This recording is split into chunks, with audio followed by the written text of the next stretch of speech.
Hello guys, what's up? I'm Brian here doing another video for you guys, and this time we are taking a look at Transformers Robots in Disguise Bisk. Now before we take a look at the toy, there's a couple of things that I need to mention. The first thing is that his design on the show, when I saw that for the first time, I didn't like it. I thought it was ugly, I thought it was dumb. And that's a series that's coming off of Transformers Prime, and it just did a complete turnaround, and I really didn't like it to start. But over time, I've grown to be okay with it. I think that as a toy, it really works, but as a design on the show, I'm still not sure how I feel about it. And I also have to credit Ultra Maximus on YouTube for sending this out. Thank you so much. If you guys want to check out his channel, there's a link down in the description below.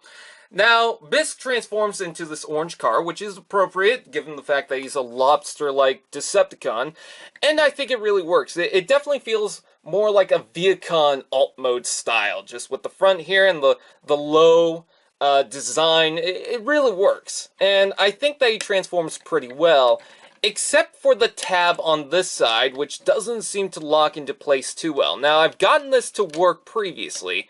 It's just right now it doesn't seem to work. Let's see if I can get that to tab into place. And there we go. I've gotten it to tab. Now, if I just mess around with this, it's going to pop out of place, because that tab really just, it does not work. And for some reason, it's only this side.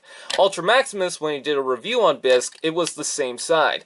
What I've noticed is a lot of these parts seem to move around just a bit. There's a little bit of give. So I just find the perfect spot, and then I also squish it from this point, from these two sides in the middle here. Because what's happening is there's so much going on inside here that the plastic expands and doesn't allow this to tab in correctly. It just pushes it out of the way. But what I found is if you push it right and you get it in the right place, it will stay in place. Not too well, but it will stay in place. Now, the coloring is really good. It works for a lobster transformer, as I said, but it's got a lot of paint applications. Not a ton, but it's got enough. It's got a black grill section right here with the maroon color. You also get the maroon color in the back here. You get some blue around the wheels, which is very nice. I like that. And all the windows are painted. Not a lot of Transformers do that. In fact, this one is usually the one left off. But I don't know if it's because they wanted to paint this for the robot mode, or they wanted to give it a back window. Either way, I'm fine with that because that looks pretty good. But again, he's got a very nice Viacon-esque shape. It's almost like he's the next generation of what the Viacon car was based on. So that's pretty cool. I love the silver and the blue on the front here. I think that looks pretty good. And you can attach the guns on the top here. And what's cool is you don't need to remove them for the transformation, because in robot mode, if you want to add the guns, they're placed in the same spot. Now, you can take off the guns like so, and the guns aren't actually the same for both sides. They're opposite. You can see some detail on the side of this gun, and on the side of this gun, it's hollow. But if you turn it around, it's pretty much the opposite way. So, there's that. Anyways, that is Bisk for his alt mode. I think he looks pretty good. Let's go ahead and transform the guy.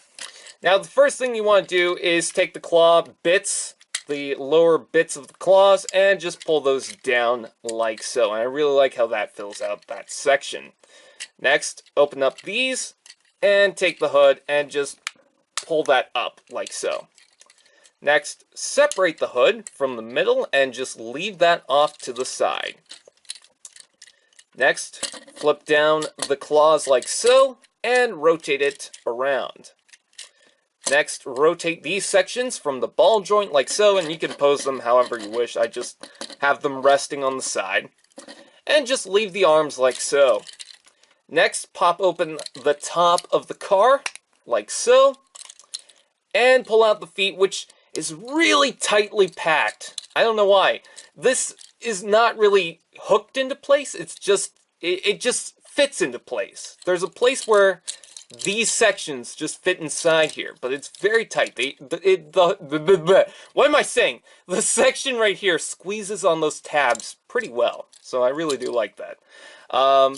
In a sense, some days it's a little too tight. Some days I kind of like how it stays in there. You know, at least everything's not loosely going, if that makes sense.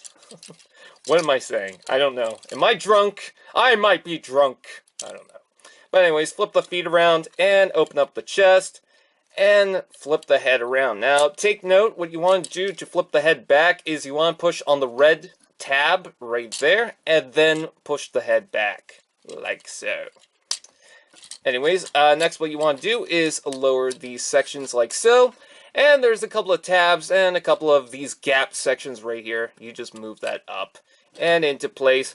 And there you have Bisk in his robot mode. And if you want, you can move up the antennas. They are on a separate joint. Now, Bisk for his robot mode, I think the toy works better than the CGI design. I think the head really fits it. I don't know. And he really does look like his CGI form, so that doesn't really make sense to me. One thing to take note is that the Takara one has these sections painted. Well, these sections would replace the wheels. In the show, he didn't actually have wheels. So it's kind of odd that the Takara one, well, not odd that the Takara one decided to paint it, but it's just odd that he has those sections that replace the tires, but he also has the tires. So I don't know what to think about that. I like the tires themselves, so I kind of like the fact that this isn't painted because it's not distracting, I guess, if that makes sense. And the Takara one would also have these sections painted in blue. There's little lines in there. But that's pretty much the only differences that I found. Maybe there's something in the foot that I didn't really catch on, but there's not much going that's different than the Takara one. So I'd say go ahead and just get the Hasbro one. I mean, it's fine. You don't need to pay a huge amount of money just to get little tiny paint applications. So there's that. Anyways, articulation. He's got a mushroom joint up here, and then he's got a joint right up here. This is on the ball joint.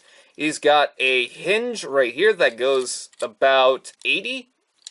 And then he's got a claw that opens and closes. Just note that if you push this too far, that will dislocate the claw. And you can also rotate this and move that up like so if you like that.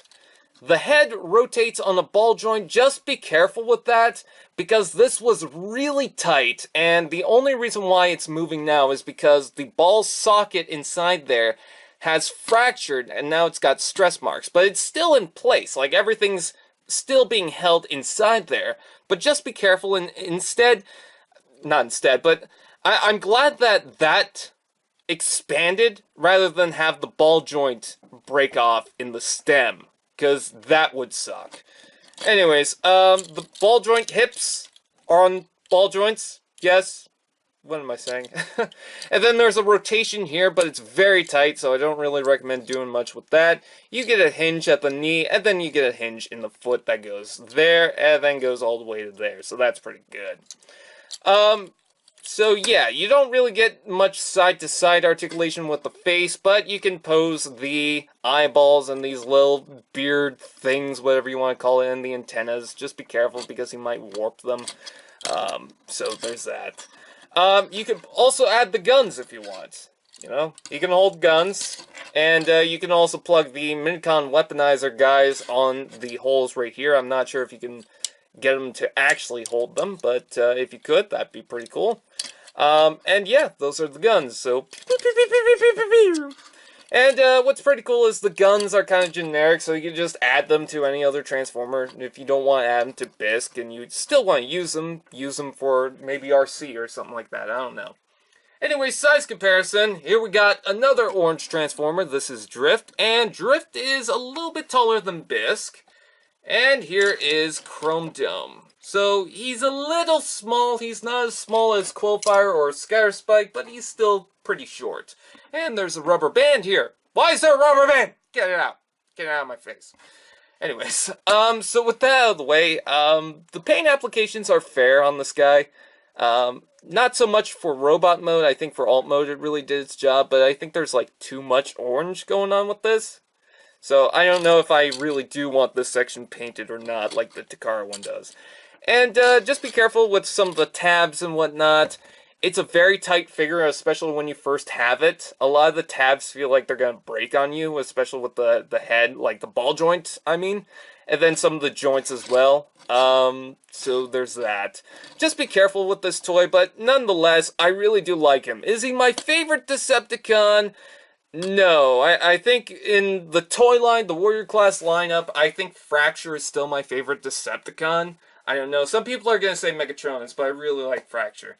But he's still not bad. I think there's a lot of people that are going to like him. He's kind of weird, so that's good.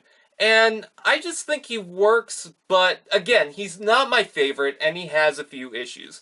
Thank you so much to Ultra Maximus for sending this out. I am having so much fun with this toy. I mean, it's the Clamps and Zoidberg. So, there's that. Anyways, with that said, please like, comment, share, subscribe, and all those fun doodads. Why am I turning into a vampire? And I'll see you guys next time.